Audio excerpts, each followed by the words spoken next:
Hello aspirants, welcome to daily news analysis of the Hindu. Today the date is 28th December, so let's get started. आज newspaper में ज़्यादा चीज़ें important नहीं है, एक दो आर्टिकल ठीक हैं, लेकिन उसके अलावा हमने दो आर्टिकल कल रात के पीआईबी से लिए हैं because I thought they were bit important. हालांकि वो आपको प्रीलिम्स वीकली में तो मिल ही जाता है और जो वीकली मैगजीन आती है उसमें भी मिल ही जाएंगे, बट हम उनको आज डिस्कस कर भी लेंगे एक बार। ओके, सो पहले तो यहाँ पर ये एमपीज का क्लैश हुआ है कुछ। ये इनका कहना है कि राहुल गांधी ने उन्हें धक्का दिया एंड ऑल। ये एक्चुअली कुछ नहीं है, सिर्फ डाइवर्जेंट टैक्टिक्स हैं। बिकॉज होम मिनिस्टर ने कुछ स्टेटमेंट दिया था जहां पर उन्होंने कहा था कि जितनी बार ये लोग अंबेडकर जी का नाम लेते हैं उतनी बार भगवान का नाम ले लेते हैं। तो इस तरह की कुछ कंट्रोवर्सी हुई, लोगों ने कहा कि ये बाबा साहेब अंबेडकर का अपमान है। तो ये लोग डिमांड कर रहे थे कि होम मिनिस्टर रिजाइन करें, देश से माफी मांगे। फिर उसी को डाइवर्ट करने के लिए कल यहाँ पर कुछ फसाद हुआ। अब बीजेपी ज्यादा हमलावर हो गई कांग्रेस पे कि राहुल गांधी माफी मांगे देश से, उन्होंने पार्लियामेंट का अपमान किया एंड सो ऑन। फिर स्पीकर ने यहाँ पे कुछ रिस्ट्रिक्शन लगा दी है कि अब से पार्लियामेंट के प्रीमाइसेस में प्रोटेस्ट नहीं होगा, एमपीज प्रोटेस्ट नहीं कर सकते। आपने जनरली देखा होगा ना, गांधी जी का स्टैच्यू बना होता है, उसके सामने प्रोटेस्ट वगैरह करते हैं। तो ये फिलहाल के लिए स्पीकर ने बैन कर दिया है यहाँ पर। ओके, बट इसका कोई रेलेवेंस नहीं है आपके एग्जाम से। ओके, यहाँ पर हिजबुल के कुछ कमांडर मारे गए, नॉट इम्पोर्टेंट। ये वो आदमी है, दिस राणा, इसका पूरा नाम है तौवर हुसैन राणा। ये मुंबई बॉम्ब ब्लास्ट के टाइम की बात है।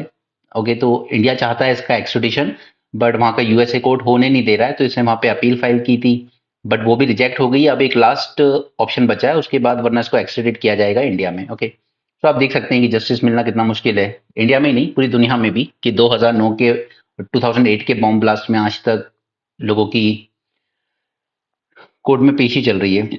एनीवे, ये सब कुछ काम का नहीं है, हम लोग अपने काम के आर्टिकल पे चलते हैं सीधे।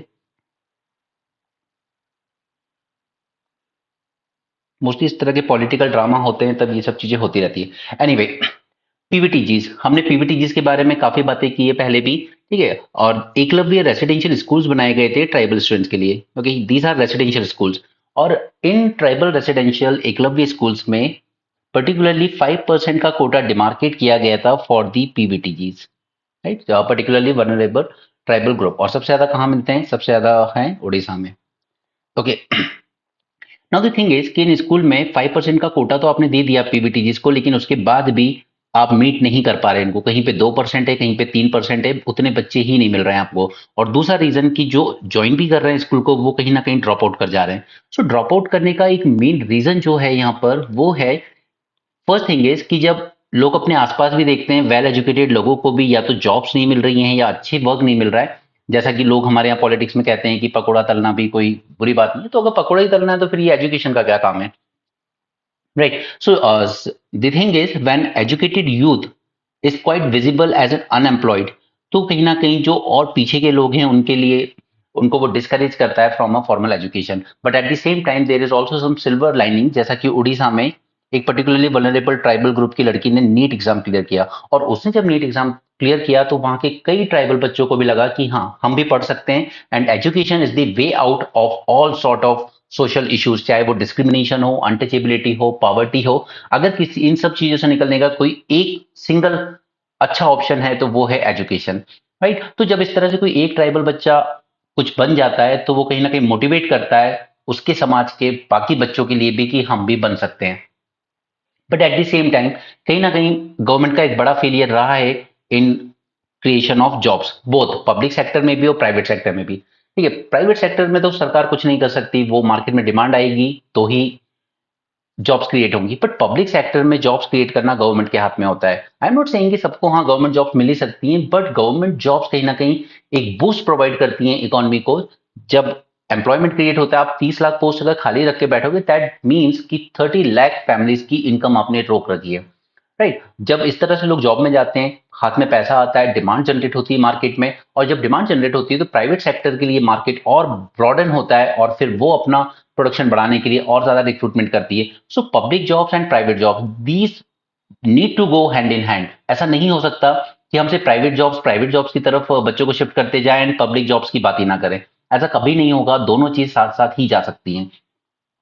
ओके, नाउ जैसा हम लोग इन्वेस्टमेंट में बात करते हैं साइक्लिकल एंड काउंटर साइक्लिकल, ये मैंने आपको पहले भी पढ़ाया है, साइक्लिकल एंड काउंटर साइक्लिकल। इसमें क्या होता है, यहाँ पे कहा जाता है कि जब प्राइवेट सेक्टर अच्छा इन्वेस्ट कर रहा हो मार्केट में, तब गवर्नमेंट यानी कि पब्लिक सेक्टर को अपने इन्वेस्टमेंट कम कर देने चाहिए। जब प्राइवेट अच्छा इन्वेस्ट कर रहा है, इकोनॉमी बूम मार रही है, तो पब्लिक सेक्टर यानी गवर्नमेंट को अपने इन्वेस्टमेंट कम कर देना चाहिए, अपना एक्सपेंडिचर कम कर देना चाहिए, and it should go for physical consolidation, right. अपना डेट कम करने की कोशिश करनी चाहिए इस टाइम पे। लेकिन जब प्राइवेट सेक्टर में मंदी आए और प्राइवेट सेक्टर में इन्वेस्टमेंट डाउन जा रहा हो, उस वक्त पे गवर्नमेंट का काम हो जाता है कि पब्लिक इन्वेस्टमेंट को बढ़ाया जाए, right. These are known as cyclical and counter cyclical. तो सेम चीज जॉब सेक्टर पर भी अप्लाई होती है। जब प्राइवेट सेक्टर अच्छी जॉब्स क्रिएट कर रहा हो, तो आप गवर्नमेंट जॉब्स कम कर सकते हो, रिक्रूटमेंट कम कर सकते हो, आप अपना जो रेवेन्यू एक्सपेंडिचर जिसको बोलते हो, सैलरी पेंशन, वो आप डिक्रीज कर सकते हो। लेकिन जब प्राइवेट सेक्टर की जॉब डिक्रीज हो रही हो, तो उस वक्त जरूरी हो जाता है कि पब्लिक सेक्टर यानी कि गवर्नमेंट नंबर ऑफ जॉब्स ज्यादा क्रिएट करे, ज्यादा रिक्रूटमेंट करे, ताकि मार्केट में लोगों के हाथ में जॉब्स रहे, लोगों के हाथ में पैसा आए, मार्केट में डिमांड रहे। अदरवाइज अगर पब्लिक जॉब्स भी आप कट करने चले गए प्राइवेट सेक्टर के साथ साथ, तो फिर मैसिव अनएम्प्लॉयमेंट होगा, मनी सप्लाई मार्केट में उतना नहीं होगा, और अल्टीमेटली डिमांड जनरेट नहीं होगी। तो ना तो पब्लिक सेक्टर चलेगा, ना प्राइवेट सेक्टर चलेगा। ओके। और इस वक्त जब प्राइवेट सेक्टर उतना ज्यादा रिक्रूट नहीं कर रहा है, अभी हमने देखा कि जियो ने हजारों लोगों को अपने यहाँ से निकाला, एक न्यूज चैनल ने हजारों लोगों को अपने यहाँ से जॉब से निकाला, ठीक है। टीसीएस ने रिक्रूटमेंट कम कर दिए, राइट। आईआईटी बॉम्बे जैसी जगह से 38% स्टूडेंट्स रिक्रूट नहीं हो पाए, प्लेसमेंट नहीं हो पाया। लोवेस्ट पैकेज गया जस्ट 3 लाख रुपीज, वो भी आईआईटी बॉम्बे जैसी जगह से जाना। तो ये दिखाता है कि प्राइवेट सेक्टर में इस वक्त जॉब्स क्रिएट नहीं हो रही हैं। So it is responsibility of the government कि आप पब्लिक सेक्टर में जॉब ज्यादा क्रिएट कीजिए, राइट। अदरवाइज ये अनएम्प्लॉयमेंट तो बढ़ेगा, but at the same time जो नए बच्चे हैं उनको भी ये कहीं ना कहीं डिस्करेज करेगा, स्पेशली जो वल्नरेबल सेक्शन से आते हैं, कि क्या करेंगे हम फॉर्मल एजुकेशन लेके, ठीक है। तो उसी तरह की कुछ चीजें यहाँ हो रही है, जहां पीवीटीजी, एक तो इनको सब कोटा आपने सिर्फ नाम के लिए दे दिया, बट उतने बच्चे आप अट्रैक्ट नहीं कर पाए अपनी तरफ, स्कूल की तरफ, और जो आए भी वो ड्रॉप आउट कर गए। ड्रॉप आउट करने के कई रीजन होते हैं। कई बार स्कूल का इंफ्रास्ट्रक्चर अच्छा नहीं होता है, वहां की टीचिंग अच्छी नहीं होती है, इनकी जो लैंग्वेज है ट्राइबल्स की, उस लैंग्वेज में नहीं पढ़ाया जाता, या तो हिंदी में पढ़ाया जाता है, इंग्लिश में पढ़ाया जाता है, and they fail to cope up with that, right?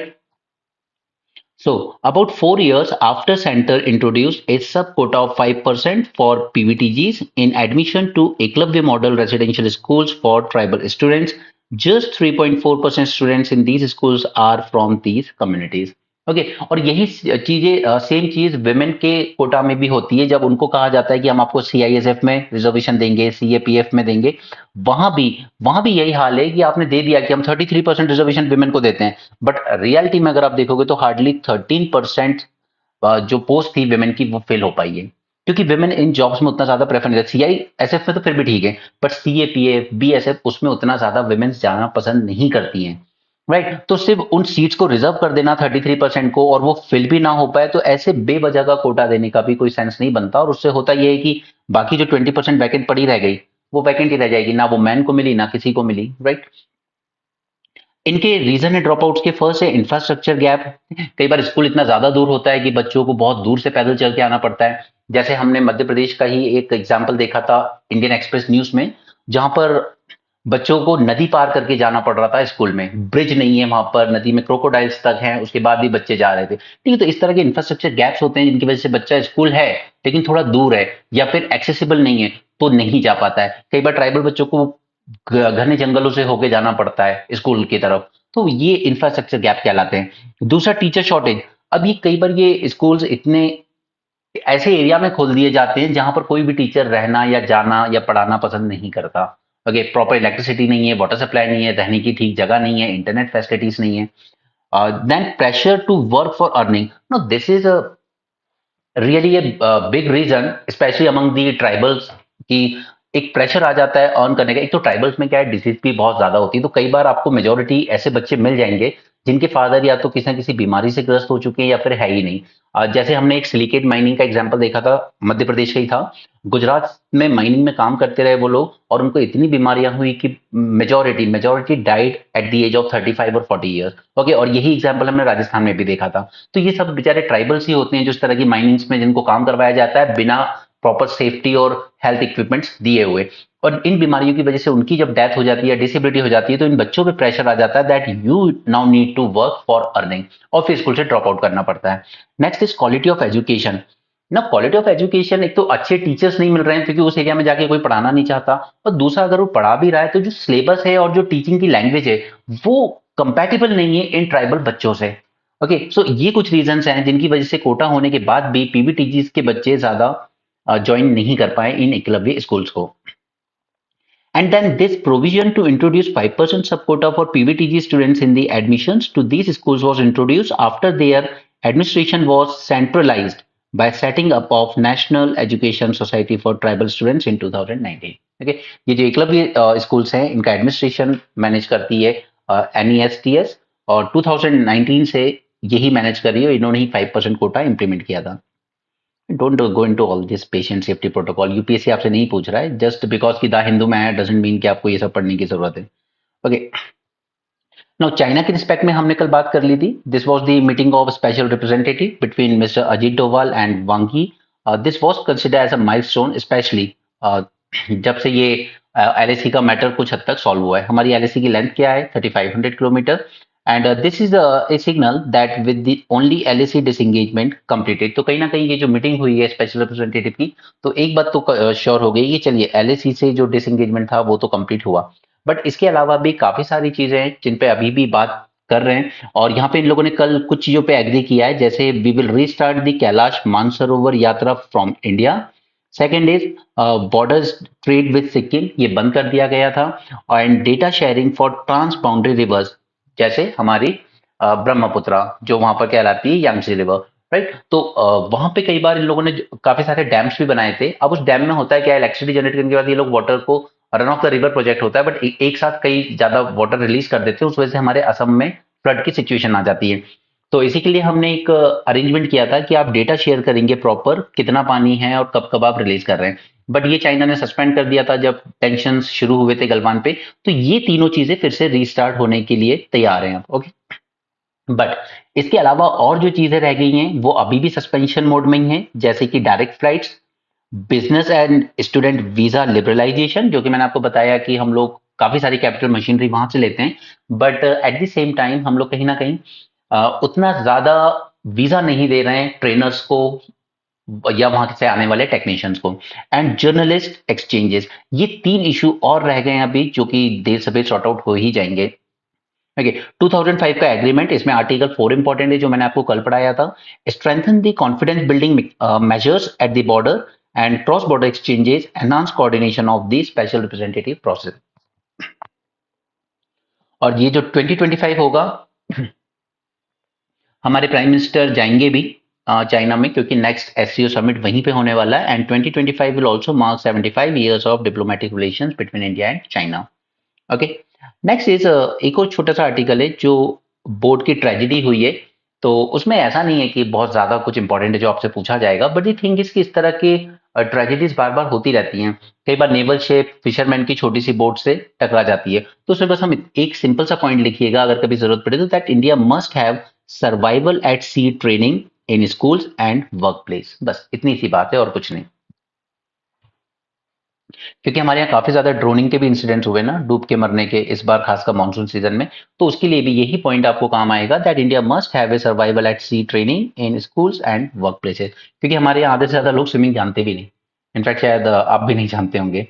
Anyway, now दो आर्टिकल्स हैं, ये मीरा श्रीनिवासन ने लिखा है, सो ऑब्वियसली यहाँ पे थोड़ी सी बायसनेस आपको देखने को मिलेगी, लेकिन आज पेपर में ज्यादा कुछ नहीं तो हम इसको देख लेते हैं, क्योंकि अभी भी कहीं ना कहीं मानते हैं कि श्रीलंका का जो तमिल क्वेश्चन था, जो तमिल एथनिसिटी के लोगों के इश्यूज थे, वो उतने रिजॉल्व नहीं हुए, कल भी हमने देखा था, right.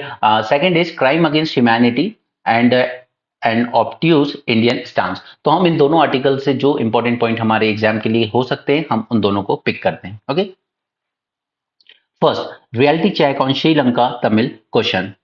Now, what is the context?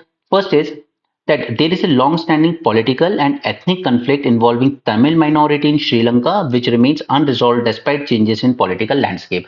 Now, कई पार्टीज आई और गई श्रीलंका में पावर में, okay? कई प्रेसिडेंट्स आए और गए, बट जो 13th अमेंडमेंट था, जो राजीव गांधी गवर्नमेंट के टाइम जो एग्रीमेंट हुआ था उससे साइन हुआ था, क्योंकि अगर श्रीलंका का मैप आप इस तरह देखेंगे तो ये जो नॉर्दर्न रीजन है और ये नॉर्थ ईस्टर्न रीजन है, ठीक है, ये पूरा जो रीजन है ये पूरा तमिल एथनिसिटी के लोगों से भरा हुआ है। और ये क्यों भरा हुआ है? क्योंकि ब्रिटिशर्स इनको ले गए थे वहां पर टी एस्टेट्स में काम करवाने, और बाकी का जो है ये सिंहलिस पॉपुलेशन से भरा हुआ है। ओके, और ये कहीं ना कहीं इसने तमिल ओरिजिन के लोगों को पूरा एक माइनॉरिटी बना के रखा है। और फिर कहीं ना कहीं, अब देखिए ये बातें डायरेक्टली तो हम प्रूफ तो नहीं कर सकते, बट कहीं ना कहीं ये कहते हैं कि शायद इंदिरा गांधी का ऐसा प्लान था कि इस श्रीलंका को डिवाइड किया जाए और यहाँ पे तमिल ओरिजिन लोगों के लिए एक अलग देश बनाया जाए, तमिल एल्लम। राइट, और इसी के लिए खड़ा हुआ लिट्टे ऑर्गेनाइजेशन। लिट्टे ऑर्गेनाइजेशन के जो लीडर थे प्रभाकरन, उनका माना जाता है कि उनकी ट्रेनिंग भी अहमदाबाद में ही कराई गई थी और इंडिया ने ही उनको सपोर्ट किया था। लेकिन इंदिरा गांधी पे इस तरह के एलिगेशंस लगते हैं कि उन्होंने लिट्टे को खड़ा किया था श्रीलंका में कि एक अलग कंट्री बनाइए तमिल एथनिसिटी के लोगों के लिए, ठीक है, इंडिया सपोर्ट करेगा। बट कहीं ना कहीं फिर जब इंदिरा गांधी के बाद राजीव गांधी आए तो उन्होंने इसको जस्ट रिवर्स कर दिया, जस्ट रिवर्स, और उन्होंने इंडिया की पीस कीपिंग फोर्स भेज दी कि इन लिट्टे ऑर्गेनाइजेशन के टेररिस्ट को कंट्रोल करने में श्रीलंकन आर्मी की मदद करेंगे। और उससे हुआ ये कि लिट्टे ऑर्गेनाइजेशन, जो कहते हैं कि इंडिया ने ही खड़ा किया था, इसी लिट्टे ऑर्गेनाइजेशन राजीव गांधी के अगेंस्ट हो गया, यानी इंडिया के अगेंस्ट हो गया। इनफैक्ट इनफैक्ट एक सीक्रेट मीटिंग के लिए राजीव गांधी ने प्राइवेट प्लेन से प्रभाकरन को बुलवाया भी था दिल्ली में, होटल में बात भी हुई थी, कहा भी गया था कि आप अपनी ये मूवमेंट बंद कीजिए, श्रीलंका यूनिफाइड ही रहेगा। बट प्रभाकरन उसके बाद एंटी इंडिया हो गया और फिर राजीव गांधी का assassination and all those things वो चलती रही। तो श्रीलंका की सिविल वॉर खत्म हुई 2009 में जाके। हालांकि इसके पहले राजीव गांधी एंड श्रीलंका के तब के प्रेसिडेंट एक एग्रीमेंट कर चुके थे, और ये कहा गया था कि ये जो तमिल एथनिसिटी वाला जो एरिया है, 13th अमेंडमेंट करके आप इनको कुछ political rights and political autonomy grant करेंगे। तो उस वक्त प्रॉमिस कर दिया श्रीलंकन गवर्नमेंट ने, लेकिन आज तक उसको प्रॉपरली इंप्लीमेंट नहीं किया। ओके, नाउ अभी ये जो प्रेसिडेंट दिसानायके इंडिया आए थे, उनकी फर्स्ट स्टेट विजिट थी अब्रॉड, जब वो प्राइम मिनिस्टर प्रेसिडेंट बने हैं 2024 तब से। ओके, तो अब इनसे उम्मीद की जा रही है कि आप इंप्लीमेंट करेंगे, बट अभी मैं आपको आगे बताऊंगा कि इनसे उम्मीद करना तो और ज्यादा बेकार है। 13th Amendment. It was introduced under India-Sri Lanka Accord of 1987. Okay, it aimed to grant devolved powers to provincial councils, particularly to address the Tamil grievances. Hence, its implementation remains incomplete. कभी उतनी powers, उतनी autonomy grant नहीं की गई यहाँ की provincial councils को, northern Sri Lanka और इधर ईस्टर्न श्रीलंका वाले एरिया को। Okay, and second is India के इंटरेस्ट क्या है इसमें, because India historically advocated for Tamil rights in Sri Lanka, particularly after the civil war, जो कि 2009 में खत्म हो गई। However, its strategic focus has shifted towards countering Chinese influence in the region. But हुआ क्या कि 2009 में जब सिविल वॉर खत्म हुई, तब इंडिया का श्रीलंका पे एक प्रेशर बना हुआ था कि आप ये जो तमिल रीजन्स हैं इनके साथ, अब क्योंकि वो लिट्टे मूवमेंट तो खत्म हो गई, ठीक है, हथियार वगैरह सब खत्म हो गए, सरेंडर हो गया या मार दिए गए।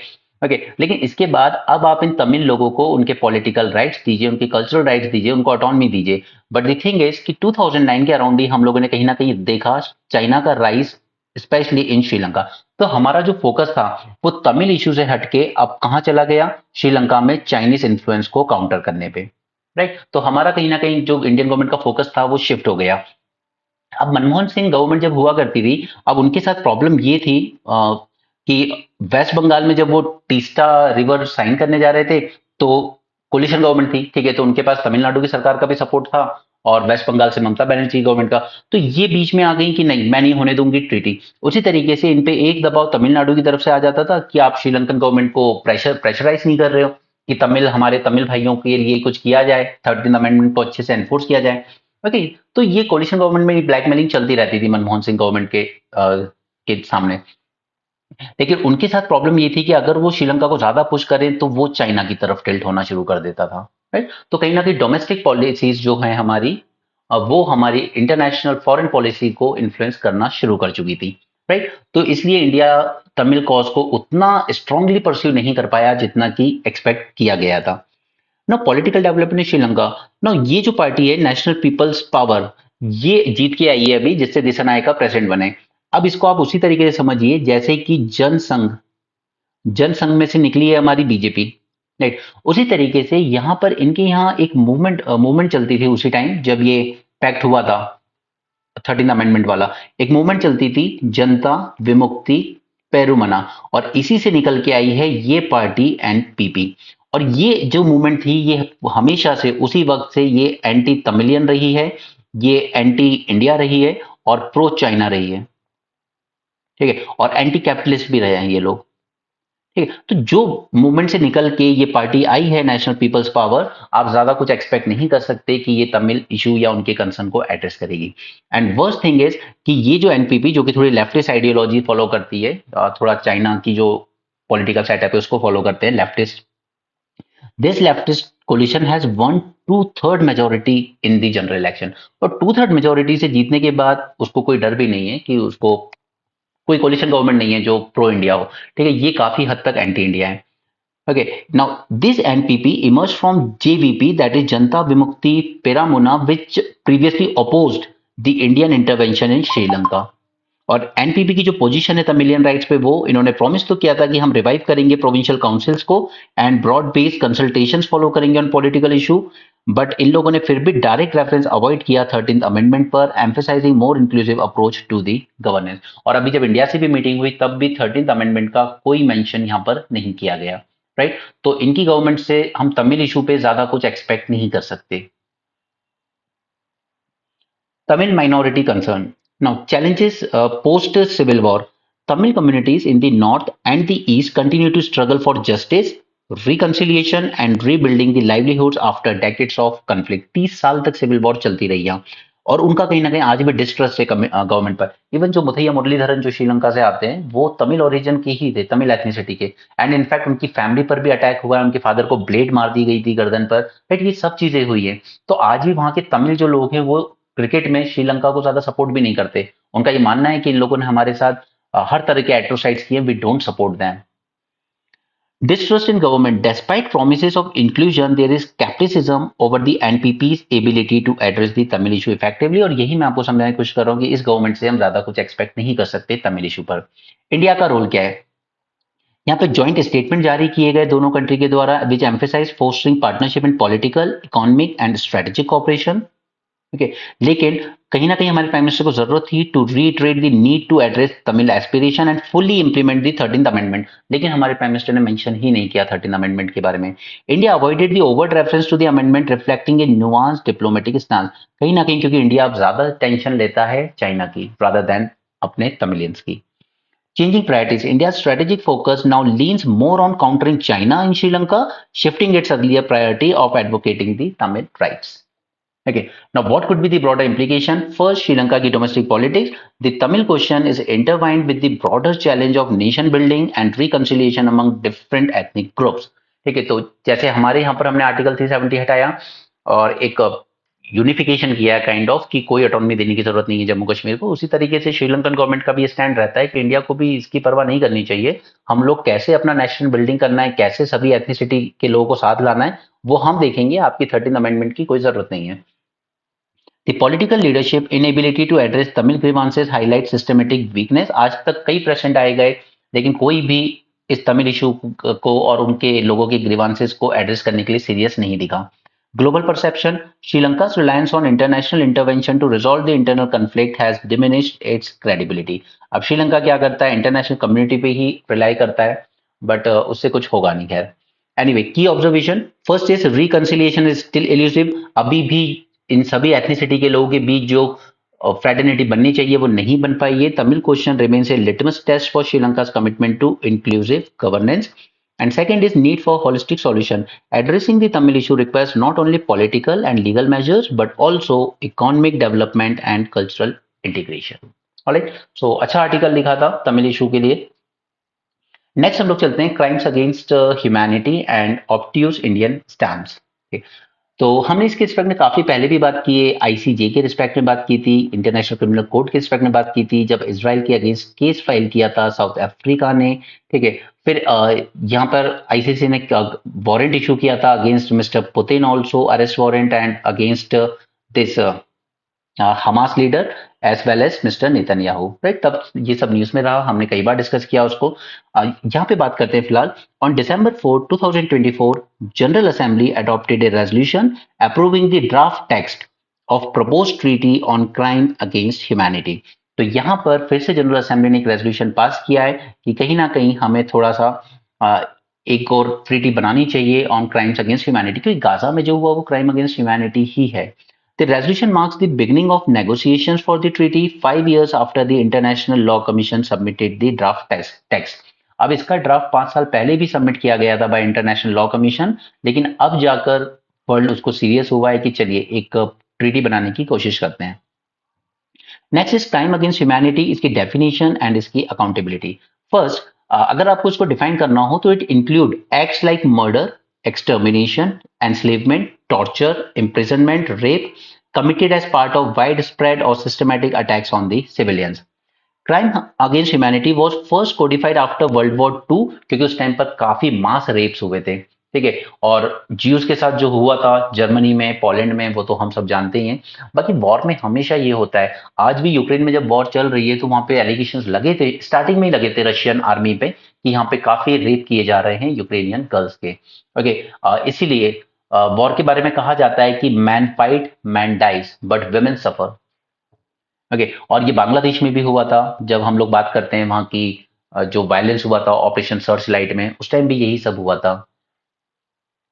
Now, crime against humanity was first codified after World War II under Nuremberg Tribunal and is currently governed by the Rome Statute. Rome Statute हमने पहले डिस्कस किया हुआ है। Now, unlike genocide and war crimes, which are addressed by dedicated treaties such as Genocide Convention है हमारे पास, Geneva Convention है, but ये जो crime against humanity है, it lacks a specific treaty. Alright, crime against humanity के लिए हमारे पास कोई स्पेशल ट्रीटी नहीं है, जबकि हमारे पास जेनोसाइड के लिए कन्वेंशन है, हमारे पास जेनीवा कन्वेंशन भी। जेनीवा कन्वेंशन कहता है कि अगर प्रिजनर ऑफ वॉर पकड़े गए तो उनके साथ किसी भी तरह का फिजिकल टॉर्चर नहीं होगा। अगर वो सरेंडर कर चुके हैं या आपने उनको कैप्चर कर लिया है तो आप उनके साथ इनह्यूमन ट्रीटमेंट नहीं करेंगे। It should not be like Saurabh Kalia, ये हमारे उस टाइम की बात है, कारगिल वॉर के टाइम। सौरभ कालिया हमारे जवान थे जिनको पकड़ लिया था पाकिस्तानी इन्फिल्ट्रेटर्स ने, और उनके साथ कई बहुत ब्रुटैलिटी की गई थी, फिजिकल टॉर्चर किया गया था। और इसी के अगेंस्ट जिनेवा कन्वेंशन के अंडर ही इंडिया ने केस भी फाइल किया था यूएन में कि Pakistan should be held accountable for this. Okay, तो हमारे पास जेनोसाइड कन्वेंशन आया, जिनेवा कन्वेंशन आया, लेकिन क्राइम अगेंस्ट ह्यूमैनिटी के लिए कोई स्पेसिफिक ट्रीटी नहीं थी, इसलिए अब ये ट्रीटी बनाने की कोशिश की जा रही है। Now what are the gaps in international accountability? First is कि जो इंटरनेशनल क्रिमिनल कोर्ट है उसकी जुरिस्डिक्शन लिमिटेड है, क्योंकि वो प्रोसिक्यूट नहीं कर सकता उन लोगों को जो ऐसी कंट्री से आते हैं जो मेंबर ही नहीं है। जैसे इसराइल है, ठीक है, Israel is not a member, right. तो आप नहीं पनिश कर सकते नेतन्याहू को, आप भले अरेस्ट वारंट इशू कर लीजिए, चाहे कुछ कर लीजिए, बट आप उनको उनके अगेंस्ट को प्रोसिक्यूट नहीं कर सकते आप उनको, राइट। उसका जो मेंबर होगा इसका इंटरनेशनल क्रिमिनल कोर्ट का, सिर्फ उसी कंट्री के ऑफेंडर को आप कर सकते हो प्रोसिक्यूट, अदरवाइज आप नहीं कर सकते। तो ये इसकी पहली इंपॉर्टेंट लिमिटेशन हो जाती है। Second is the Rome statute, it focus only on, Rome statute is the treaty जो गवर्न करती है इसको, it focus only on individual criminal responsibility and not state accountability. तो यहां पर ये पूरी रिस्पॉन्सिबिलिटी डाल रहे हैं, किस पे डाल रहे हैं? नेतन्याहू पे डाल रहे हैं या रशिया के पुतिन पर डाल रहे हैं, बट वहां के पूरे कंट्री को अकाउंटेबल नहीं मानते वो। क्योंकि ऐसा नहीं है कि एक लीडर की जिद की वजह से वॉर होती है या लड़ाई होती है, नहीं, उसकी पूरी की पूरी गवर्नमेंट इन्वॉल्व होती है, कई बार उसकी पब्लिक भी इन्वॉल्व हो जाती है। जैसे हिटलर के टाइम आपने देखा होगा, अगर पढ़ा होगा, वर्ल्ड हिस्ट्री की, प्रोपेगेंडा चलता है पूरा, न्यूज चैनल से लेके न्यूज़पेपर, पब्लिक के बीच में, yes we want war, we want to fight, we want this territory back, ठीक है। उसी तरह का माहौल हमारे देश में बनाने की कोशिश की जाती है इलेक्शन के टाइम कि हम पीओके ले लेंगे, हम पीओके ले लेंगे। तो ऐसा नहीं है कि सिर्फ एक इंडिविजुअल को आप रिस्पॉन्सिबल ठहरा सकते हो किसी वॉर पे, नहीं। अगर उसकी पूरी कंट्री उसके अगेंस्ट होगी ना कि नहीं कोई वॉर नहीं करनी है, कोई जरूरत नहीं है, जितना है उतना काफी है, तो फिर वो ठीक है, कोई लीडर वॉर करने की हिम्मत नहीं कर सकता जनता की मर्जी के अगेंस्ट। लेकिन जब जनता ही साथ हो जाए कि यस हमें चाहिए, वापस चाहिए हमें ये एरिया हमारा, तो फिर सिर्फ एक इंडिविजुअल को अकाउंटेबल नहीं ठहराना चाहिए, बल्कि पूरे के पूरे स्टेट को रिस्पॉन्सिबल ठहराना चाहिए। A dedicated crime against humanity treaty would create obligations for the states to adopt legislative, administrative, and judicial measures to prevent such a crime.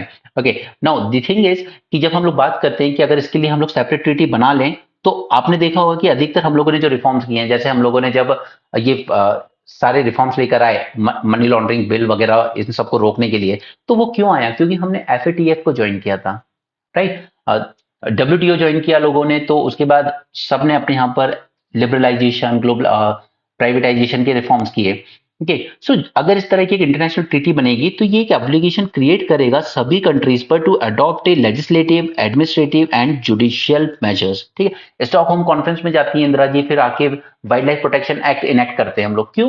क्योंकि हम लोगों ने वहां पर जो यूएन में ट्रीटी साइन की है एनवायरमेंट प्रोटेक्शन के लिए या बायोडाइवर्सिटी प्रोटेक्शन के लिए, उसी को इंप्लीमेंट करने के लिए हमें अपने यहाँ पर भी एक नेशनल लॉ बनाना पड़ता है उसका। तो उसी तरीके से अगर हम क्राइम अगेंस्ट ह्यूमैनिटी पर इंटरनेशनल लेवल पर एक ट्रीटी बना लेंगे, तो वैसी ही ट्रीटी फिर लेजिस्लेटिव मेजर या एडमिनिस्ट्रेटिव मेजर या जुडिशियल मेजर हमें अपनी कंट्री में भी लेने होंगे, ताकि इस तरह के क्राइम्स ना हो किसी भी देश में। Right. In 2019, Gambia filed a case against Myanmar in International Court of Justice for genocide against the Rohingyas, highlighting the need for crime against humanity treaty. Okay, और सबसे लेटेस्ट साउथ अफ्रीका ने file की है against the Israel, और वहां पे judgement भी आया था कि इजराइल ने कमिट किए हैं। राइट, और अब सेकंड थिंग इज कि हमें इसका स्कोप भी ब्रॉडन करना चाहिए। It should include the new crimes such as starvation of civilians. कई बार ब्लॉकेट लगा दिया जाता है कि यहाँ पर कोई भी एड मत पहुंचने दो। रोहिंग्यास के साथ भी यही हुआ, कोई इंटरनेशनल फूड एड वगैरह मत पहुंचने दो। वहां पे गाजा में भी यही हो रहा है कि इनको स्टारवेशन फेस करने दो, कोई ग्लोबल हेल्प मत पहुंचने दो, इनके पास फूड एड नहीं पहुंचने दो। राइट, तो ये न्यू क्राइम्स हैं जिनको इंक्लूड करना चाहिए इनकी डेफिनेशन में। It should not only consider the physical torture, abuse या enslavement, but should also include starvation of civilians, gender apartheid, exploitation of natural resources, terrorism, and nuclear weapons use. Various states have pushed for expanding the definition of CAH. India का stand क्या है? First thing is कि हम रोम treaty के party नहीं है, ठीक है। तो हमारे भी कभी लीडर के अगेंस्ट कल को अगर इस तरह का कुछ इशू हो जाए कि इन लोगों ने कमिट किए हैं और इनको पनिश करना चाहिए, तो हम भी नहीं मानेंगे इसराइल की तरफ, because we are not party to Rome statute, क्योंकि हम लोग हमेशा मानते हैं कि ये डिस्क्रिमिनेटरी है, and has consistently opposed the ICC's jurisdiction due to concerns over power of the ICC prosecutor and the UN Security Council's role, exclusion of terror related act। अब सबसे इंपॉर्टेंट बात ये कि हमने ऊपर देखा ना कि टेररिज्म को भी इंक्लूड कीजिए क्राइम अगेंस्ट ह्यूमैनिटी में, आपने टेररिज्म इंक्लूड ही नहीं किया है। और हम लोग इंडिया ने सबसे ज्यादा क्या फेस किया है? टेररिज्म। राइट, तो आपने एक्सक्लूड करके रखा हुआ है टेरर रिलेटेड एक्ट्स को, इसलिए हमने कभी इसको साइन भी नहीं किया। And nuclear weapons use from this definition. तो अब ये और ये दोनों इंक्लूड कर लीजिए, उसके बाद हम सोचेंगे कि हमें रोम स्टैट्यूट ज्वाइन करना है या नहीं। India prefers domestic jurisdiction over international mechanism for dealing with crime against humanity. अगर कल को पाकिस्तान कह भी दे कि हमारे किसी सोल्जर को इंडिया ने पकड़ के और उसको फिजिकल टॉर्चर किया है, तो इंटरनेशनल वाले की तो हम वैसे भी नहीं मानेंगे। आप चाहो तो इंडिया में केस फाइल कर सकते हो, हमारे कोर्ट उसको देख सकते हैं कि क्या हमारे यहाँ पर इस तरह से कोई क्रुएल्टी हुई है किसी पाकिस्तानी नेशनल के साथ। Next is domestic legal challenges in India. Now, India lack any legislation to prohibit international crimes like crime against humanity, genocide and war crime. तो हमारे पास कोई डोमेस्टिक लेजिस्लेशन है भी नहीं। लेकिन अगर कल को इंटरनेशनल लेवल पे ट्रीटी बनती है, तो फिर हम अगर वो ट्रीटी ज्वाइन करते हैं, तो फिर हम पे भी ऑब्लिगेशन होगा कि हम एक डोमेस्टिक लॉ बनाएं इसके लिए। In 2018, Justice S. Muralidhar of Delhi High Court emphasized the lacuna in Indian law for addressing crime against humanity in Sajjan Kumar case. अभी सज्जन कुमार केस क्या है? ये 1984 सिख राइट्स जब हुए थे इंदिरा गांधी की डेथ के बाद, उस तब का केस है, ठीक है। इन्होंने कुछ सिख्स को मारने में पार्टिसिपेट किया था। Recent amendments to Indian criminal code failed to include international crimes reflecting a missed opportunity. अब अभी हम लोग न्यू लेकर आए भारत न्याय संहिता एंड ऑल, बट उसमें भी हमने ये जो इंटरनेशनल लेवल के क्राइम्स हैं उनको इंक्लूड नहीं किया, and this could be called as a missed opportunity. Recommendations for India: incorporate crime against humanity and other international crimes into domestic laws even without joining the Rome Statute। ठीक है, हमें नहीं join करना तो मत join करो, लेकिन कम से कम हम वो सारे इंटरनेशनल क्राइम और क्राइम अगेंस्ट ह्यूमैनिटी को अपने खुद के डोमेस्टिक लॉस में तो इंक्लूड कर सकते हैं ना। That we can do. Adopting such laws would strengthen India's role in combating impunity and aligning with global human rights standards। Alright, so ये भी एक अच्छा आर्टिकल था। आगे चलते हैं हम लोग। Should legislature in India have a fix term. अब ये है वन नेशन वन इलेक्शन के रिस्पेक्ट में, तो इस पे मैंने आपके साथ ऑलरेडी पहले 450 प्लस में एक सेशन किया हुआ है, शायद दोबारा भी करूंगा, मगर एक बार अभी ये बिल के फॉर्म में एक बार ये पास हो जाए फिर हम इसकी बात करेंगे। बट उससे पहले मैं आपके साथ एक और टॉपिक डिस्कस करूंगा, दैट इज डीलिमिटेशन। क्योंकि डीलिमिटेशन जब तक नहीं होगा तब तक ये भी शुरुआत इसकी भी नहीं होगी, ठीक है। और डीलिमिटेशन होगा जैसे ही हमारा लेटेस्ट सेंसस कंक्लूड हो जाएगा उसके बाद। ओके, सो मैं अभी आपके साथ एक मेंस 450 प्लस में टॉपिक कवर करूंगा डीलिमिटेशन, उसके बाद जब ये बिल पास हो जाएगा तब हम इस पे बात करेंगे। लेकिन कल जब ये बिल पेश किया गया तो इससे रिगार्डेड कुछ प्रोविजंस मैं आपके साथ एक बार डिस्कस करना चाहूंगा ताकि आप थोड़ा फैमिलियर रहें इसके साथ। वन नेशन वन इलेक्शन के लिए इंट्रोड्यूस किया गया constitution 129th amendment bill. Okay, this is bill number 129। और कल जब मैंने आपके साथ पॉलिटी के स्टैटिक का रिवीजन करवा रहा था तब भी मैंने आपसे कहा था कि हमारे कॉन्स्टिट्यूशन को क्या कहते हैं हम लोग, लिविंग डॉक्यूमेंट। क्यों? क्योंकि वो टाइम के साथ इवॉल्व हो सकता है, जो चेंजिंग नीड्स हैं, नेचर है, उसको इनकॉर्पोरेट कर सकता है। ठीक है, तो और उसी में वही रिफ्लेक्ट करते हैं हमारे ये more than 100 number of amendments. Bill और एक्ट में आपको डिफरेंस पता ही होगा। बिल जो प्रेजेंट किया जाता है और अगर कल को ये पास हो जाता है तो फिर इसको स्टैच्यू में लिख दिया जाता है एंड ये बन जाता है एक्ट। ओके, तो यहां पे प्रपोज किया गया है कि we need to add new articles, article 82A from clause 1 to 6, ताकि हम अलाइन कर सकें terms of Lok Sabha and state assemblies, जो कि कमिटी ने भी रेकमेंड किया था, which was headed by Ram Nath Kovind. Okay, तो हम लोग ये 82 आर्टिकल 82A 1 to 6 क्लॉज को देख लेते हैं, क्या कहता है आखिर ये सब। ठीक है, ये आपका इंपॉर्टेंट है जो कल के बिल में दिया गया था। First is article 120, article 82A clause 1, it provides for timeline for the president. Now focus on this word, किसके लिए प्रोवाइड कर रहे हैं हम? प्रेसिडेंट के लिए। To bring into force the propose changes. So president decide करेंगे कि किस तारीख से ये पूरा जो चेंजेस होंगे ये फोर्स में आएंगे। On the date of first sitting of Lok Sabha after the general election. तो कल को अगर जनरल इलेक्शन होते हैं 2029 में से, ओके, तो उसके बाद जो वेरी फर्स्ट सिटिंग होगी पार्लियामेंट की, वो तारीख मान ली जाएगी as a appointed date. Okay, और ये कौन डिसाइड कर रहा है? Mister president. वो डिक्लेयर कर देंगे कि आज जब लोकसभा अपनी फर्स्ट मीटिंग करेगी तो ये तारीख मान ली जाएगी appointed date.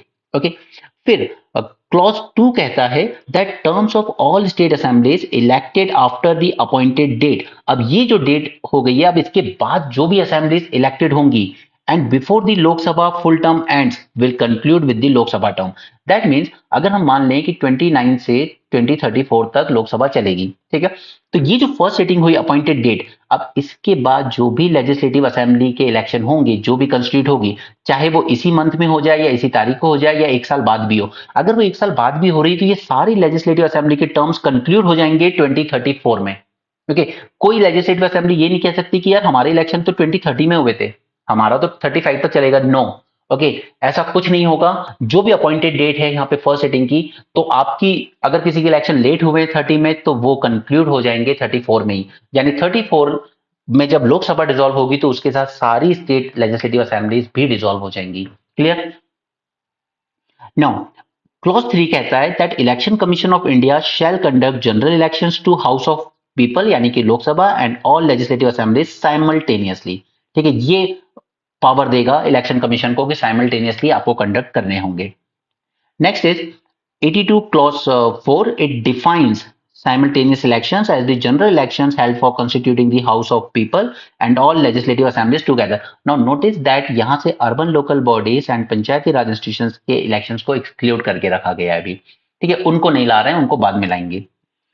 Clause 5, it gives Election Commission of India the option of not holding any particular assembly election along with election to Lok Sabha. But at the same time, यहाँ पे election commission को ये power भी दे दी गई है कि अगर आप कोई से लेजिस्लेटिव असेंबली के इलेक्शन होल्ड नहीं करना चाहते लोकसभा इलेक्शन के साथ, तो वो भी इलेक्शन कमीशन डिसाइड कर सकता है। ओके, सिर्फ फॉर वॉट एवर रीजन की चलो मणिपुर में कुछ फसाद चल रहा है, अभी इलेक्शन होल्ड नहीं करने वहां पे, तो मत करो, कोई दिक्कत नहीं। लेकिन अगर वो मणिपुर में इलेक्शन फिर एक साल बाद होते हैं, से 2030, तो वो डिसॉल्व 34 में ही हो जाएगी, 4 साल में। ये नहीं कि वो 35 तक करेगी, no. Okay, election commission decide कर सकता है कि इस स्टेट के इलेक्शन अभी हम साथ में नहीं कराएंगे। Next is election commission can advise the president to issue an order allowing elections for a legislative assembly to be held at a later date. और ये डिसाइड तो कर देगा इलेक्शन कमीशन, लेकिन उसको इशू कौन करेगा ऑर्डर? वो करेंगे प्रेसिडेंट, कि इस स्टेट के इलेक्शन बाद में होंगे, अभी लोकसभा के साथ नहीं होंगे। ओके, एक और क्लॉज डाला गया है 6, which says that if N assembly election is deferred, अगर डिले किए जाते हैं तो full term of that assembly will also and with the full term of Lok Sabha elected in the general election. यानी कि अगर 30 में इलेक्शन हुए हैं या 31 में हुए हैं तो भी आपको डिसॉल्व 34 में ही कर दिया जाएगा।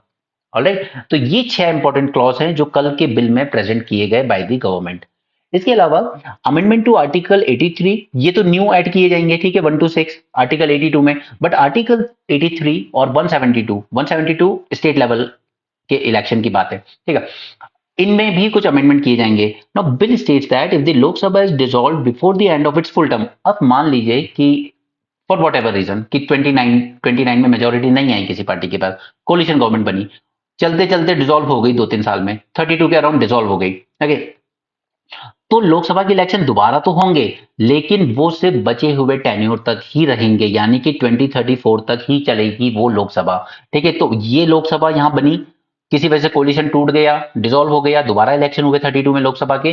बट अब ये नहीं है कि लोकसभा जो नई बनी है वो 5 साल चलेगी, नो, वो सिर्फ बचे हुए टेन्योर को ही कंप्लीट करेगी जो कि 2034 के पहले बच गया था। Right? This is important amendment in Article 83. If Lok Sabha is dissolved before the end of full term, the next Lok Sabha will only be for the unexpired term. Clear? और सारे बिल वगैरह जो pending होंगे वो तो dissolve हो ही जाते हैं और वो अभी भी हो जाते हैं, वो कुछ नया नहीं है।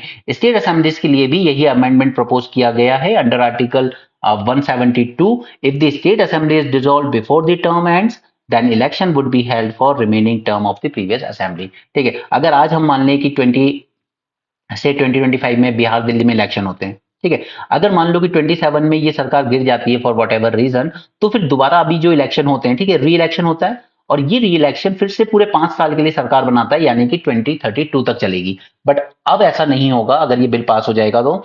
अगर यहाँ पे सरकार गिर जाती है और री इलेक्शन होते हैं तो ये सिर्फ 2030 तक ही चलेगी, यानी कि ये 5 साल, यानी कि ये जो रिमेनिंग टेन्योर था उसी के लिए न्यू इलेक्शन होंगे। तो अब इससे खर्चा तो खैर बढ़ेगा ही, ओके, क्योंकि यहाँ पे री इलेक्शन हो रहे थे और कोई नई पार्टी आ जाती है तो पूरे 5 साल चलाती है अगर स्टेबल गवर्नमेंट है तो। लेकिन यहाँ पे अगर स्टेबल गवर्नमेंट आ भी जाए तो भी ये सिर्फ रिमेनिंग टेन्योर के लिए ही वर्क कर पाएगी, ठीक है, 2030 तक ही, यानी कि विद इन 5 साल आपने 2 बार इलेक्शन करा लिए और अब तीसरी बार कराएंगे 2030 में दोबारा। सिमिलरली आर्टिकल 372 में भी कुछ अमेंडमेंट्स होंगे। It propose amending article 372 to include the conduct of simultaneous election after the delimitation of constituencies. ठीक है, डिलिमिटेशन ये अलग टॉपिक है, ये मैं आपके साथ कवर करूंगा 1-2 दिन में under 450 plus series. And this bill exclude the election of local bodies and municipalities. Similarly दो बिल पेश किए गए थे कल, एक तो ये वाला और दूसरा यूनियन टेरिटरीज के रिस्पेक्ट में, जो अमेंड करेगा section 5 of government of union territories act 1952, section 5 of government of national capital of Delhi 1991 and section 17 of Jammu Kashmir reorganisation act 2019। ठीक है, तो यूनियन टेरिटरीज के इलेक्शन को भी इनके साथ लाइन में लाने के लिए, और ये सारे कॉन्स्टिट्यूशनल प्रोविजंस हैं जो इलेक्शन से रिलेटेड है इंडिया में, ये सब आपने पॉलिटी में ऑलरेडी पढ़े होंगे। बाकी मैं जो रिवीजन सीरीज करा रहा हूँ क्विक वाली, उसमें तो मैं आपको दोबारा ये सब कराऊंगा, ठीक है, तो ये आप सेल्फ रीड कर लीजिएगा यहाँ से। अब हम लोग चलते हैं अगले आर्टिकल पे। We are not interested in this, South Korea में क्या चल रहा है क्या नहीं, ओके, ये सब फालतू की बातें, हम अपने काम के टॉपिक पे आते हैं। मैंने आपसे कहा था कि ट्रम्प के रिस्पेक्ट में कि ट्रम्प का सिंपल सा फंडा है, आई मीन बिजनेस। देखिए, मैंने आपको एग्जाम्पल भी दिया था हार्ले डेविडसन बाइक का, जहां पर प्राइम मिनिस्टर ने कहा था, प्राइम मिनिस्टर ने बड़ा खुश हो गया, ट्रंप ने वहां पे जो मीटिंग होती है प्रेस ब्रीफ, उसमें कहा था कि कल मुझे एक दुनिया की सबसे बड़ी डेमोक्रेसी के आदमी ने कॉल किया एंड कहा कि देखिए हमने 100% से रिड्यूस करके आपकी हार्ले डेविडसन बाइक पे 15% टैरिफ कर दिया है, रिड्यूस करके। ठीक है, तो he literally trolled mister Modi that time, he literally said कि उन्हें लग रहा था मैं शाबाशी दूंगा, but I question him why not 0%, why even 15%। So Trump का ये मानना है कि मेजर इकोनॉमीज में India is the tariff king, सबसे ज्यादा टैरिफ लगाता है इंडिया। और वो तो खैर इस गवर्नमेंट में है भी, सभी को बस टैक्स वसूल करना है सरकार को, इसलिए कुछ चीजें महंगी हुई हैं, जानबूझकर की गई हैं। Okay, so India is highest tariff major economy, और यही कह रहे हैं यहाँ पर इनके एम्बेसडर भी। ठीक है, India is highest tariff major economy and we both need to work together to lower the tariffs to increase trade for making it fair and equal। अब यूएसए के बारे में 2-3 बातें जानिए। फर्स्ट स्टेज की ये हमारा लार्जेस्ट ट्रेड पार्टनर है, एंड सबसे अच्छी बात ये है कि यहाँ पे जो बैलेंस ऑफ ट्रेड होता है वो इंडिया के फेवर में होता है, यानी कि हम एक्सपोर्ट ज्यादा करते हैं यूएसए में और इंपोर्ट कम करते हैं, और सबसे ज्यादा हम लोग इनको एक्सपोर्ट करते हैं हमारे यहाँ से टेक्सटाइल्स एंड मोबाइल फोन्स, अभी हाल ही में। Okay, reiterating his intentions to impose reciprocal tariff in retaliation। और ये उन्होंने कहा है कि अगर इंडिया अपने यहाँ पे कम नहीं करेगा टैरिफ, तो फिर इंडिया के जो प्रोडक्ट्स आ रहे हैं उन पे हम टैरिफ लगाएंगे, हम भी टैरिफ बढ़ाएंगे, और टैरिफ बढ़ाएंगे तो फिर इंडिया के एक्सपोर्ट्स में तो प्रॉब्लम होगी, right. India USA bilateral trade had witnessed tenfold increase with America becoming #1 trading partner। और ट्रंप का क्लियर स्टैंड है इसमें। He claimed that India is a tariff king and imposes tremendously high tariffs on American products। और अगर हम कम नहीं करेंगे तो फिर अमेरिका भी हमारे प्रोडक्ट्स पर टैरिफ लगाएगा। Next is center set June 26 deadline for solar firms to adopt India made solar cells। और सोलर सेल्स के बारे में दो तीन बातें जानिए कि फर्स्ट इज कि इनमें यूज होने वाले वेफर्स, ये सारी चीजें मैंने आपको सेमीकंडक्टर वाले लेक्चर में कराई थी कि ये सोलर सोलर वेफर्स होते हैं, फिर सेल्स बनते हैं और फिर उनसे सोलर मॉड्यूल्स बनते हैं। ठीक है, अब हमने ये तो कह दिया कि आप सोलर सेल सोलर मॉड्यूल्स ये सब इंडिया में बनाइए। अगर आप मेक इन इंडिया में बनाते हैं तभी सरकार आपसे परचेज करेगी। इसको कहते हैं गवर्नमेंट प्रोक्योरमेंट। जैसे सरकार चला रही है पीएम कुसुम, ठीक है, अभी रूफटॉप सोलार पॉलिसी भी लेकर आए हम लोग। तो सरकार यहाँ पर जो भी परचेज करेगी वो सिर्फ उनसे करेगी जिनके प्रोडक्ट मेक इन इंडिया होंगे।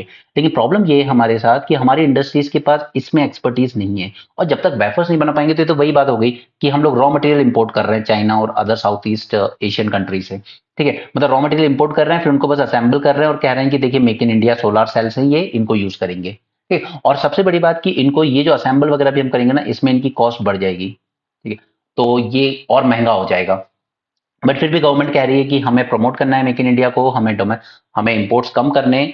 तो उसके लिए उन लोगों ने जून 26 डेडलाइन सेट कर ली है कि जो भी फॉर्म्स हैं सोलर इंडस्ट्री में वो सब लोग से made in India solar cells ही बनाएं, ताकि गवर्नमेंट प्रोक्योर करेगी उन्हें। ठीक है, discouraging the foreign imports of components used in solar panel manufacturing, ministry of new and renewable energy set a deadline of June 26 that companies must use only India made solar photovoltaic cells in their panels। तो ये जो solar panels बनाए जा रहे हैं, modules बनाए जा रहे हैं, उनमें आप सिर्फ सोलर सेल यूज कीजिए इंडियन मेड। ओके, अगर आप गवर्नमेंट प्रोक्योरमेंट का पार्ट बनना चाहते हैं तो। अब इसके लिए एक लिस्ट टू लेकर आएगी गवर्नमेंट। लिस्ट टू क्या होती है? List two refers to a list of companies that make solar cells. ठीक है, तो इस लिस्ट में उन कंपनीज के नाम लिखे जाएंगे जो सोलर सेल्स बना रही हैं। And Indian solar companies primarily rely on solar cells from China and south east Asia. अभी वहां से हम लोग इंपोर्ट करते हैं। Relying on domestic supplies is however likely to make solar power costlier, right, because we don't have that economy of scale। Scheme such है 75,000 crore PM rooftop solar program या PM Kusum program, इनके लिए गवर्नमेंट प्रोक्योर करती है। But उनका कहना है it must source panels from domestic companies approved by MNRE, जिनको मिनिस्ट्री अप्रूव करेगी। बट इससे ये है कि जो प्राइस है वो ऑलमोस्ट 1.5 टाइम्स ज्यादा हो जाएगी इवन कस्टम ड्यूटी के बिना। ठीक, अभी हमारे यहाँ सोलर पावर कितनी है? तो 92 गीगावाट्स तक हम लोग सोलर पावर इंस्टॉल कर चुके हैं। Okay, but solar module module manufacturing capacity सिर्फ 63 गीगावाट है, और अगर उसके नीचे भी जाएं सेल मैन्युफैक्चरिंग में तो वो तो सिर्फ 5.8 गीगावाट ही है। तो आप कहां से मीट करोगे इतनी डिमांड? ठीक है, तभी कर पाओगे जब आप ये सेल वाले में बेटर करोगे। बट कहीं ना कहीं हम लोग के पास सबसे बेसिक बात तो ये है कि हमारे पास रॉ मटेरियल्स ही नहीं है इन चीज को बनाने का। ठीक है, वो एक ही बात है कि या तो आप फिनिश प्रोडक्ट इंपोर्ट कर लो या चाहे आप रॉ मटेरियल इंपोर्ट कर लो, बट रहोगे import dependent he. Okay, next is earlier this year, Ministry introduced a list of approved list of module manufacturers. Those setting up solar installation and wishing to avail government subsidies necessary had to source modules only from the manufacturer। तो अब यहाँ से इस article से आप किस तरीके से यूज करेंगे इसे? फर्स्ट थिंग इज कि ठीक है, मेक इन इंडिया को प्रमोट करना है तो गवर्नमेंट ने मस्ट कर दिया है कि जून 26 से आपको सिर्फ इंडिया मेड सोलर सेल्स ही यूज करने होंगे अगर आप गवर्नमेंट प्रोक्योरमेंट का पार्ट बनना चाहते हैं तो। ठीक है, दिस इज वन पॉइंट जो आप यूज करेंगे। एंड सेकंड इज कि चलिए हम ये बना तो देते हैं rules, but the thing is कि हमारे पास वो रॉ मटेरियल ही नहीं है। हमारी अभी भी रॉ मटेरियल में तो इंपोर्ट डिपेंडेंसी ही बनी हुई है, और ये इंपोर्ट डिपेंडेंसी बनी रहेगी हमेशा, क्योंकि हमारे पास ना तो रेयर अर्थ एलिमेंट्स हैं ना ही क्रिटिकल मिनरल्स हैं। ठीक है, अब इसको रिलेट कर लीजिए उन चीजों से कि हम लोग क्यों अर्जेंटीना और अफ्रीका में ये माइंस वगैरह एक्वायर कर रहे हैं थ्रू काबिल। उसका यही काम है ना कि माइंस वगैरह एक्वायर कीजिए, लेकिन अब इन माइंस को हम एक्वायर भी कर लें, माइनिंग भी कर लें, लेकिन इनकी जो प्रोसेसिंग होती है वो टेक्नोलॉजी हमारे पास नहीं है। प्रोसेसिंग का किंग है चाइना, राइट। तो ये पूरी स्टोरी आप इस तरीके से लिंक कर सकते हैं, हालांकि आपको लिखना है यहाँ पे सिर्फ यही 2 पॉइंट है। चलिए, अब ये कल पीआईबी का एक आर्टिकल था, अच्छा आर्टिकल था, बिकॉज सिंस 2000 के बाद से इंडिया ने अब तक $1 ट्रिलियन तक की एफडीआई अचीव कर ली है। ठीक है, इतना इन्वाइट कर लिया, so that is good actually. India has surpass $1 trillion FDI inflow since 2000। तो ये कहीं ना कहीं दिखाता है कि इंडिया फॉरेनर्स को अट्रैक्ट कर रहा है in terms of investment. The milestone is further supported by 26% rise in FDI to $42 billion US in first half of current financial year। Okay, so इस साल अभी हम फर्स्ट हाफ की बात कर रहे हैं, सिर्फ H1 जिसको आप कह लीजिए 2024-25 का, तो इसमें हमें पिछले साल के फर्स्ट हाफ से 26% तक का इंक्रीज भी देखने को मिला है। So these are two good news. Now, what are the factors that is driving India's FDI growth? First is competitiveness and innovation. अब ये सब यहाँ पे रोल आता है इनका, ये जो रैंकिंग वगैरह हम लोग न्यूज़पेपर में देखते हैं ना रैंडमली, उसका रोल अपने इसी तरह से आंसर लिखने में आता है। इट्स नॉट लाइक कि कोई आपसे रैंकिंग ही पूछेगा, no. But competitiveness and innovation, तो वर्ल्ड कॉम्पिटिटिवनेस इंडेक्स 24 में इंडिया की रैंक आई है 48, यानी कि 48 फ्रॉम 43rd इन 2021। तो ये जो इंप्रूवमेंट दिखा रहा है, ये दिखाता है कि कहीं ना कहीं इंडिया ज्यादा इनोवेटिव हो रहा है अपने प्रोडक्ट्स को लेकर, अपनी इन्वेस्टमेंट को लेकर, और उतना ही ज्यादा कॉम्पिटिटिव भी हो रहा है। Okay. Similarly, in Global Innovation Index 2023, India secured 48th place. Okay. So this progress in innovation and competitiveness has positioned India as global hub for innovation-driven investment. So okay, so this is the first factor. Second is global investment standing. Now India ranked third globally in greenfield projects, ये बताया है world investment report है ना। What are greenfield projects, यहाँ पे दो तरह की चीजें होती है, greenfield and brownfield. Brownfield is like कि आप कहीं पे ऑलरेडी एयरपोर्ट बनाए, आपने उसमें 2-3 एयर स्ट्रिप और बना दी, यानी कि एक्सपैंड कर दिया उसको, ठीक है। जैसे हमारे यहाँ हबीबगंज रेलवे स्टेशन है, उसको प्राइवेटाइज किया गया, it is India first private railway station, and वाकई देख के भी बनता है, मतलब आप देखेंगे उसको तो लगेगा कि बहुत शानदार बना है। ओके, तो वो ब्राउनफील्ड प्रोजेक्ट था, पहले से गवर्नमेंट का रेलवे स्टेशन था, प्राइवेटाइज किया, फिर प्राइवेट कंपनी ने उसको और बेटर बनाया, that is called as brownfield investment. अब मान लीजिए कि यहाँ पे कोई रेलवे स्टेशन ही नहीं था, एक प्राइवेट कंपनी ने पहली बार एक प्राइवेट रेलवे स्टेशन बनाया होता, एकदम खाली जमीन से शुरू किया होता, that is called as greenfield investment. Okay, greenfield and brownfield. तो ग्रीनफील्ड प्रोजेक्ट्स में भी India rank third. International project finance deals, जैसे हमने हाई स्पीड रेल के लिए किया जापान के बैंक के साथ, जीका के साथ, okay, it has also increase by 64%, making it the recipient of second largest number of international finance deal. हम लोग सब जगह से इंटरनेशनल फाइनेंस उठाते हैं, जापान के बैंक से भी उठाएंगे हम, एशियन डेवलपमेंट बैंक से भी, और एआईआईबी बना है जो एशिया इंफ्रास्ट्रक्चर इन्वेस्टमेंट बैंक, उससे भी उठाएंगे हम, न्यू डेवलपमेंट बैंक जो ब्रिक्स का है वो भी, बाकी वर्ल्ड बैंक आईएमएफ पे तो हम लेते ही हैं। तो ये सब लोग क्यों फंड कर रहे हैं इंडिया के प्रोजेक्ट्स को, क्योंकि कहीं ना कहीं उनको लगता है कि इंडिया से अच्छे रिटर्न आएंगे। Okay, so these figures highlight India's growing global investment prominence. Okay, this is second factor. Third is business environment. Now, business environment की जब बात करती हैं तो it has improved significantly, rising from 142nd in 2014 to 63rd in World Bank doing business report. और वैसे भी ये रिपोर्ट अब बंद कर दी गई है, ये 2020 का डेटा है, ठीक है, ये बंद कर दी गई है। बट ये इंप्रूवमेंट दिखाता है कि हम 142 से उठ के 63rd तक आए थे, यानी कि हमारे यहाँ बिजनेस करना बेटर हुआ है। Second is, this reflect efforts to simplify regulations, reduce bureaucratic hurdles that have boosted investors' confidence. काफी सारे पॉलिसी रिफॉर्म्स भी लिए गए, जैसे 2024 में अमेंडमेंट किया गया इनकम टैक्स एक्ट में, एंजल टैक्स अबॉलिश किया गया। एंजल टैक्स क्या है ये मैं इकोनॉमी में आपको अलग से समझाऊंगा, वो अपने आप में एक टॉपिक है। And reduce the income tax rate for foreign companies to simplify compliance for startups and investors. और कॉर्पोरेशन टैक्स भी आपको पता होगा 30% हुआ करता था, इसको डिक्रीज करके गवर्नमेंट ने क्या किया, 22.5% कर दिया for new investment, sorry for existing companies, and 15% कर दिया गया फॉर जो न्यू कंपनीज इनकॉर्पोरेट होगी उनके लिए। दुबई एक एक्सेप्शन है वर्ल्ड में कि वहां पे ना कॉर्पोरेशन टैक्स लगता है ना इनकम टैक्स लगता है, इसीलिए सभी कंपनीज अपना बेस हेडक्वार्टर शिफ्ट कर देती हैं दुबई में। क्योंकि इंडिया में तो आपको पता ही होगा, अभी एक डी गुकेश ने 11 करोड़ रुपए कुछ इनाम में जीता था वर्ल्ड चेस चैंपियनशिप में, तो उसको 5.7 करोड़ का टैक्स नोटिस पहुंच गया, ठीक है, कि इतना इनकम टैक्स आपको देना होगा। तो यार 11 करोड़ अर्न करके इतनी मेहनत के बाद कोई इंसान इतना टैक्स नहीं देगा, वो मूव कर ही जाएगा। इसीलिए काफी अमीर लोगों ने इंडियन सिटीजनशिप छोड़ी है पिछले कुछ सालों में। और एक और इंपॉर्टेंट फैक्टर रहा है इनिशिएटिव्स टू बूस्ट एफडीआई, ठीक है। बायलैटरल इन्वेस्टमेंट ट्रीटी साइन की हमने यूएई के साथ, ठीक है, ये सब मैं आपको पढ़ा ही चुका हूं पहले।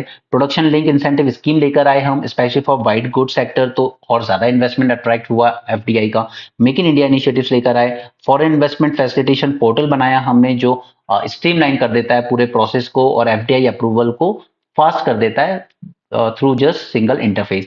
और पीएम गति शक्ति लेकर आए हम जो एफडीआई को और बूस्ट किया, क्योंकि हम लोग अपने जो भी इंफ्रास्ट्रक्चर वगैरह है उनको प्राइवेटाइज करने की कोशिश कर रहे हैं। ओके, इसके बाद लिबरलाइजेशन अगर आप देखेंगे तो लगभग आज हमने सारे सेक्टर्स खोल दिए हैं। मनमोहन सिंह गवर्नमेंट के टाइम काफी सारे सेक्टर्स थे जिनमें हमने एफडीआई अलाउ नहीं की थी, बट मोदी गवर्नमेंट ने लगभग 2-3 सेंसिटिव चीजों को छोड़ दें तो सभी में एफडीआई ओपन कर दिए, ठीक है। कुछ एग्जांपल आप यहाँ देख सकते हैं, जैसे 100% एफडीआई अलाउ कर दी हमने डिफेंस सेक्टर में, ओके। और इसमें से 100 में से भी 74 तो ऑटोमेटिक रूट से ही आ जाती है और 100% आएगी तो गवर्नमेंट अप्रूवल के बाद आएगी। फार्मास्यूटिकल सेक्टर में हमने 74% एफडीआई अलाउ कर दी ब्राउनफील्ड प्रोजेक्ट्स में, यानी कि जो एग्जिस्टिंग कंपनीज हैं हमारे यहाँ फार्मेसी में, उनको अगर कोई इन्वेस्ट देकर और इसको ब्रॉडन करना चाहे तो कर सकता है। ब्राउनफील्ड प्रोजेक्ट में 74% तक की एफडीआई अलाउ है। सिविल एविएशन सेक्टर में हमने 100% एफडीआई अलाउ कर दी ब्राउनफील्ड प्रोजेक्ट्स में, यानी कि अगर कोई सीधे सीधे इंडिया की किसी एयरलाइंस को ही खरीदना चाहे तो खरीद सकता है। Alright, next is retail, insurance, telecom sector, इन सब में लिमिट्स बढ़ाई गई एफडीआई की। टेक्सटाइल सेक्टर, इसको भी फायदा हुआ नेशनल टेक्निकल टेक्सटाइल स्कीम से, PLI initiatives and so on. Okay, Trump China drive commodities इन 2025, वो जब ट्रम्प आएगा तब देखेंगे, क्योंकि दोनों ही टैरिफ वॉर चलती रहती है उनके बीच में। UK could train soldiers in Ukraine, ये वहां के डिफेंस सेक्रेटरी का कहना है। अब ये लोग बेवजह रशिया को इनवाइट कर रहे हैं कि हमारे ऊपर भी आके अटैक कीजिए, मतलब इस वॉर को खत्म करने की जरूरत है। और ट्रम्प ने बहुत अच्छा इनिशिएटिव लिया था व्हेन ही सेड कि you both, Putin and Zelensky, both come sit with me, let's sort this out and end this bloody war. But UK के डिफेंस सेक्रेटरी का स्टैंड देखिए कि हमें ट्रेनिंग देनी चाहिए यूक्रेन के सोल्जर्स को, तो ये वॉर और बढ़ाने वाली बात है। ठीक है, ट्रम्प का स्टैंड इसमें थोड़ा सही था। यहाँ पे यूएसए ने एक रिपोर्ट निकाली है दैट करप्शन में हैम्पर चाइनाज मिलिट्री मॉडर्नाइजेशन। और ये उसने क्यों कहा है कि corruption within China's military has led to removal of at least 15 high ranking officials. और ये सब जिनपिंग चला रहा है एंटी करप्शन कैंपेन अपने यहाँ पर, ताकि ऐसे करप्ट लोगों को निकाला जा सके। बट चाइना का कहना है ये सारी रिपोर्ट फुल ऑफ बायस है, ये सब हमारी आर्मी का मोरल डाउन करने के लिए कर रहे हैं। लेकिन फिर भी ये तो है कि चाइना ने अपने यहाँ काफी बड़े बड़े रैंक और लेवल पर बैठे हुए लोगों को अरेस्ट किया है, इम्प्रिजन किया है करप्शन के नाम पर। सो ही सीरियस अबाउट हिज कंट्री। इसलिए मैं मानता हूँ कि अगर आपको वर्ल्ड के पावरफुल लीडर्स की बात करनी है तो Putin and Jinping, these two stand apart. वो हमारा मीडिया दिखाता रहता है मोदी जी पावरफुल लीडर, नहीं है यार, अब वो कहीं नहीं स्टैंड करते। जिनपिंग एक लीडर है जो, जिसके पास एक विजन है अपनी कंट्री को लेके। सी हमारे यहाँ तो क्या है कि कोई गवर्नमेंट कुछ करती भी है तो उसके पीछे दिमाग ब्यूरोक्रेट्स का होता है, but this man Xi Jinping, इसका पर्सनल प्लान था, ये इसका पर्सनल पेट प्रोजेक्ट कह सकते हो, बेल्ट एंड रोड इनिशिएटिव। उसे लगता था कि चाइना के पास इतनी बेस्ट इंजीनियरिंग है कि हम इतनी जल्दी बना देते हैं जो भी इंफ्रास्ट्रक्चर बनाना होता है, तो let's do this across the world. और बेल्ट एंड रोड इनिशिएटिव जैसे प्लान लॉन्च किया उसने। He is the visionary leader जो वाकई चाइना को कहीं और ही ले जाएगा। बट हमारे इंडिया में हमें उस तरह का कोई विजन देखने को नहीं मिलता है, और वो दिख भी रहा है हमारी इकोनॉमी की जो हालत है इस वक्त। Israeli air strike hit Yemen rebel held capital and port city. अब यमन का आपको पता है वहां पे हाउदी रेबल्स एक्टिव हैं, ठीक है, हमास एक्टिव है हमारा गाजा में, हिजबुल्लाह एक्टिव है लेबनान में, और इन तीनों को सपोर्ट कौन करता है? ईरान। ठीक है, और इसी को कहा जाता है axis of resistance. Putin ready to meet Trump any time to talk Ukraine deal. Now this would be the best thing जो वर्ल्ड के साथ हो सकती है। Let these three leaders sit together and end this war. और वो कोई Trump जैसा ही आदमी कर सकता है और कोई कर भी नहीं सकता। इसलिए मैं जब से ये इलेक्शन चल रहे थे तब मैं आपको बार बार कहता था इसका आना जरूरी है वर्ल्ड में। इधर ही will take world towards total peace और टोटल डिस्ट्रक्शन। बट ये जिस तरह से चीजें चल रही है वैसी नहीं चलेंगी ट्रम्प के होते हुए। Now Turkey and Iran call for piece and unity in Syria. Now ये वैसी ही कहानी है कि पहले बर्बाद कर दो किसी को और फिर कहो कि, मतलब उसका एक पैर काट दो और फिर उसको बैसा के देके कहो कि देखो हम आपके साथ हैं। ऐसा नहीं होता, ठीक है, क्योंकि टर्की हमेशा से था जो चाहता था कि असद रिमूव हो। ठीक है, वो शिया शिया कम्युनिटी से आते हैं, और यहाँ पे टर्की ने हमेशा से रेबल्स को सपोर्ट किया था असद के अगेंस्ट सीरिया में। ईरान जो है वो असद को सपोर्ट करता था क्योंकि ईरान भी शिया कंट्री है, ये भी शिया था। बट मेजोरिटी जो पॉपुलेशन थी सीरिया की वो सुन्नी थी। ठीक है, तो ये दोनों एक तरह से प्रॉक्सी वॉर चलाते रहे सीरिया में, और अल्टीमेटली असद का डाउनफॉल हुआ। ठीक है, और अब ये लोग कह रहे हैं कि पीस और यूनिटी बनी रहनी चाहिए सीरिया में। तो यहाँ पे इन्होंने 8 मुस्लिम मेजोरिटी कंट्रीज का एक समिट किया था, और इन 8 मुस्लिम मेजोरिटी कंट्रीज को कहते हैं developing 8। Okay. Finland, Finland as you know 31st member बना था नाटो का, और ये भी अब अपनी मिलिट्री को फिर से तैयार कर रहा है कि अगर कल को रशिया हमारे अगेंस्ट आता है, क्योंकि हमारी भी बॉर्डर शेयर होती है वहां से, जैसे यूक्रेन के साथ होती है, तो it is also preparing. Okay, और ये 31st मेंबर बना है नाटो का। ओके, बाकी स्पोर्ट्स न्यूज है। So that's it for this session. Thanks for joining, have a great day and keep learning.